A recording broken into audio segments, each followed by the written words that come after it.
I'm the dum-dum, I'm the dum-dum, oh my darling Clementine. She is lost and gone forever, and her shoes is number 9. What's really going on, PEZ collecting fans? You didn't know Huckleberry Hound could sing, did you? Josh the PEZ guy here on the PEZ Book channel. Do me a favor, questions, comments, concerns, any and everything down below. Now then, Chase, see the sticker here? That is what this video is about. We are going to talk about stickers.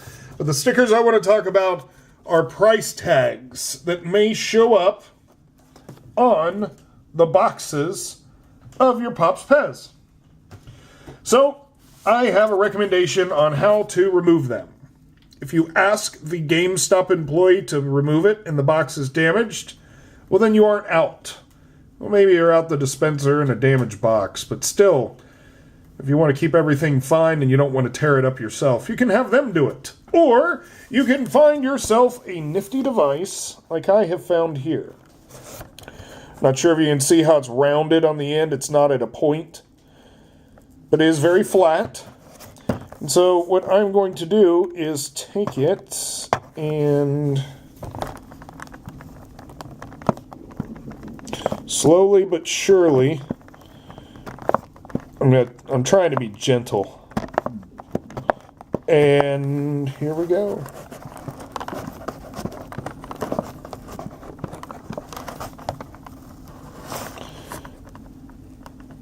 See how I'm not pulling as hard as I can? Just real slow. Slow and steady wins the race. Sing us a little song there, Huck. Well, that there is a nifty trick. Well, thank you. Thank you, Huck. All right.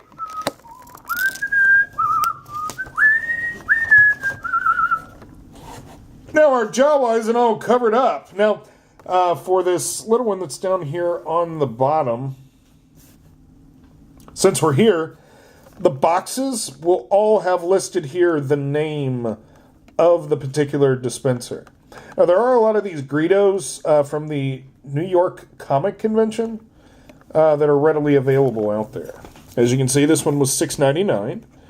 And I'm slowly going in here. See, the reason I'm not using something sharp is if I do get a little rowdy with it, the dull edge isn't going to tear it up.